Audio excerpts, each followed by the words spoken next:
जय हिंद साथियों, स्वागत है आपका एक बार फिर से हमारे YouTube चैनल पर। आज हम आप सीखेंगे कि दो संख्याओं के वर्गों को कम से कम समय में हम कैसे निकाल सकते हैं। वर्ग जैसे इंग्लिश में हम स्क्वायर कहते हैं, आप जानते हैं। किसी संख्या का उसी संख्या में गुणा कर कर हमें वर्ग प्राप्त होता है। कैसे हम कम से कम समय में वर्ग को निकाल सकते हैं, चलिए देखते हैं। कुछ उदाहरण के माध्यम से हम इन्हें सीखेंगे और बिल्कुल आसान तरीके से, जिसमें चंद सेकंडों में हम किसी भी संख्या का वर्ग पता कर सकें। जैसे कोई संख्या है 24, हमें इसका वर्ग पता करना है, तो देखते हैं कैसे पता करेंगे। दो तरीके हैं जो दोनों आसान हैं, जैसे आपको उचित लगे वैसे कर सकते हैं। एक ये है, सबसे पहले हमें क्या करना है, इस तरफ जो अंक लिखा है दिख रहा है कितना है 4, 4 का वर्ग कर देंगे और यहाँ लिख देंगे। 4 का वर्ग हमें पता है होता है 16, तो यहाँ लिख लेंगे 16। 2 का वर्ग हमें पता है 2 का वर्ग होता है 4, 2 का वर्ग होता है 4, तो लिख लेंगे 4 और 2 अंक लिखने हैं तो एक 0 भी लिख लेंगे। इसके बाद हमें यहाँ जितनी भी संख्याएं दिख रही हैं इन सबका आपस में गुणा कर लेंगे। 2 4 दूनी 8 और 8 दूनी 16। 16 को हम यहाँ लिखेंगे। ध्यान रखेंगे इस 6 के नीचे या इस पहले अंक के नीचे हमें कुछ नहीं लिखना है और यहाँ लिख देना है और बस इनको जोड़ देना है। जो आएगा वही हमारा आंसर है, 6 7 5 0। 0 आगे ना भी लिखें तो कोई दिक्कत नहीं है, यानी 576 जो है वो हमारे सवाल का सही जवाब होगा। चलिए एक और उदाहरण से हम इसको देखते हैं। दूसरा तरीका देखते हैं। ये उम्मीद है आपको समझ में आ गया होगा। एक बार फिर से देखेंगे। हमने क्या किया, इस वाले अंक का वर्ग किया और इधर लिख लिया, इस वाले वर्ग का वर्ग किया और यहाँ लिख लिया। फिर हमने क्या किया, इन तीनों अंकों का आपस में गुणा किया। 2 चौको 8 दूनी 16, 16 को यहाँ लिख लिया और बस कुछ नहीं करना है, इनको सीधे जोड़ देना है। 6 और 1 7, 4 और 1 5, यानी 576 हमारा वर्ग निकल कर आ जाएगा। इसका दूसरा तरीका भी देखिए। इसको और तेजी से करने के लिए हम कैसे कर सकते हैं, तो थोड़ा सा जब हम एडवांस हो जाएंगे तो 4 का वर्ग हमें पता होता है कितना है 16, 16 की लिखेंगे 6 और हासिल ले लेंगे 1। फिर हम क्या करेंगे, इन तीनों का कर लेंगे गुणा। तो 2 चौको 8 दूनी 16 और अपनी एक हासिल जोड़ लेंगे, तो 16 और 1 हो जाएगा 17। तो 17 की 7 और हासिल आ गई, फिर से 1 आ गई हासिल। फिर इस तरफ का वर्ग करेंगे तो 2 का वर्ग होता है 2 दूनी 4 और इसमें 1 जोड़ेंगे तो आ जाएगा 5। ये और जल्दी से हमारा आंसर निकल जाता है। इसमें और इसमें कोई अंतर नहीं है, बस इतना अंतर है कि इसमें हम ये हासिल वाला सिस्टम अलग से जोड़ते हैं और इस तरीके में हम एक साथ ही जोड़ देते हैं। ये बहुत ही कम समय में हो जाएगा। देखते हैं एक बार फिर से कैसे करेंगे। इस अंक का वर्ग किया, 4 चौको 16 का 6 लिख लिया, हासिल आ गई 1। फिर हमने क्या किया, इन तीनों का आपस में गुणा कर दिया, तो 4 दूनी 8 दूनी 16 में एक हासिल जोड़ी तो 17 का 7, हासिल फिर से आ गई 1। इसका फिर से वर्ग किया तो 2 का वर्ग होता है 4, 4 में एक जोड़ा आ गया 5, यानी 24 का वर्ग कितना हो गया 576। कुछ और उदाहरण देखेंगे। एक और सवाल देखते हैं कैसे करेंगे। मैंने बताया इस आखिरी वाले अंक का वर्ग करेंगे, 2 का वर्ग होता है 4, जितना आएगा उतना ले लेंगे। अगर कोई हासिल आए तो उसको हासिल भी ले लेंगे। 4 में कोई हासिल नहीं आई है।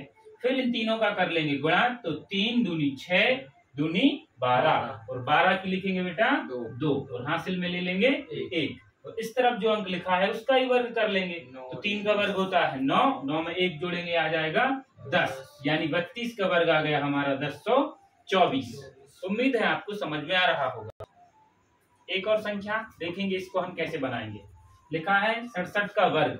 मैंने बताया जो आखिरी अंक है इसका वर्ग करेंगे, तो 7 का वर्ग 7 सतैया 49, 49 की 9 आ जाएंगी और हासिल में आ जाएंगे बेटा 4। बहुत बढ़िया। इन तीनों का कर लेंगे गुणा, तो 7 6 42 और जब हम 42 में 2 से गुणा करेंगे तो हमारा आ जाएगा 84। कितना आ जाएगा 84। और इस 84 में हम कितना जोड़ लेंगे 4। जैसे इसमें 4 जोड़ेंगे बेटा कितना आ जाएगा 88 और 88 का सिर्फ कितना लेना है 8 और हासिल में अब कितनी आ जाएंगी 8। 6 का वर्ग फिर से करेंगे तो 6 का वर्ग होता है 36 और 36 में हम 8 और जोड़ देंगे। 36 में जैसे 8 जोड़ेंगे और ये आ जाएगा 44। ठीक, तो ये 44 ये हो गया हमारे 67 का वर्ग। एक और संख्या ये हो सकता है इसमें आपको दिक्कत हो, लेकिन इसको भी हम कम समय में कर लेंगे। मैं आपको बता रहा हूँ इससे टाइम लग रहा है, लेकिन आप एक बार सीख जाएंगे और खुद से जब संख्याओं को बनाएंगे तो बहुत ही कम समय में इसको कर लेंगे। मैंने बताया इस आखिरी वाले का करना है वर्ग, तो 7 का वर्ग हर कोई को पता है, 7 सतैया 49, 49 की हम 9 लिख लेंगे और हासिल में आ जाएंगी हमारी 4। इन तीनों का कर लेंगे आपस में गुणा, तो हमें पता है 7 नाम 63 और 63 का जब हम 2 से गुणा करेंगे दोस्तों तो आ जाएगा 126, और 126 में हमें पता है हमारी हासिल कितनी है 4, तो वो हासिल 4 जोड़ लेंगे, कितना आ गया 130। 130 का दोस्तों शून्य लेंगे, सिर्फ कितना लेंगे शून्य, और अब हासिल कितनी आ गई हमारी 13, हासिल कितनी आ गई 13, और 9 का वर्ग कितना होता है 81, और यही 13 हम 81 में जोड़ देंगे तो हमारा आंसर आ जाएगा 494, और इसको यहाँ लिख देंगे 94, यही हमारा आंसर हो गया। और अगर आप इसमें गलत करने से बचते हैं, आपको लगता है कि अभी प्रैक्टिस में थोड़ा समय लगेगा, तो इसको दूसरी विधि से भी कर सकते हैं जो हमने पहले बताई थी, बड़ी संख्याओं को। देखते हैं कैसे, ये तो आपको समझ में आ गया होगा। क्या करना है, ऐसे लगा लेना है, 7 का वर्ग लिख लेना है 49, 9 का वर्ग लिख लेना है 81, और इन तीनों का आपस में कर लेना है गुणा। तीनों का आपस में गुणा करेंगे तो हमने अभी किया था 7 9 7 63, और 63 में जब 2 से गुणा किया था तो आ गया था 126। 126 को यहाँ लिखेंगे, कैसे लिखेंगे ध्यान रखेंगे, इस 9 के नीचे कुछ नहीं लिखना है, 4 के नीचे लिखना है 6, और बचा कितना है 12 को इस तरफ लिख देंगे और कुछ नहीं करेंगे, बस इनको सीधा जोड़ देंगे। जोड़ेंगे तो देखो दोस्तों 9 जैसा है वैसा आ जाएगा, 6 और 4 10 का 0 आ जाएगा, और हासिल में आ जाएगा 1। इन सबको जोड़ेंगे तो कितना आ जाएगा 2 1 3 और 1 4 आ जाएगा, और 8 और 1 आ जाएगा 9, यानी 9409 हमारे 57 का स्क्वायर हो जाएगा। उम्मीद है आपको 2 अंकों की संख्याओं का वर्ग निकालना समझ में आया होगा। जिन्हें समझ में ना आया हो वो एक बार फिर से इस वीडियो को देखें और इन सवालों को घर पर बनाने की कोशिश करें, आप पर जरूर बनेंगे। मिलते हैं अगली वीडियो में। उस अगली वीडियो में हम सीखेंगे 3 अंकों की संख्याओं के वर्गों को कैसे बनाएं, और ऐसी संख्याएं जिनके अंत में 5 है, ऐसी संख्याओं के वर्गों को आसानी से कैसे पता कर सकें, ऐसी भी संख्याएं हम देखेंगे। मिलते हैं अगली क्लास में, जब तक के लिए जय हिंद जय भारत।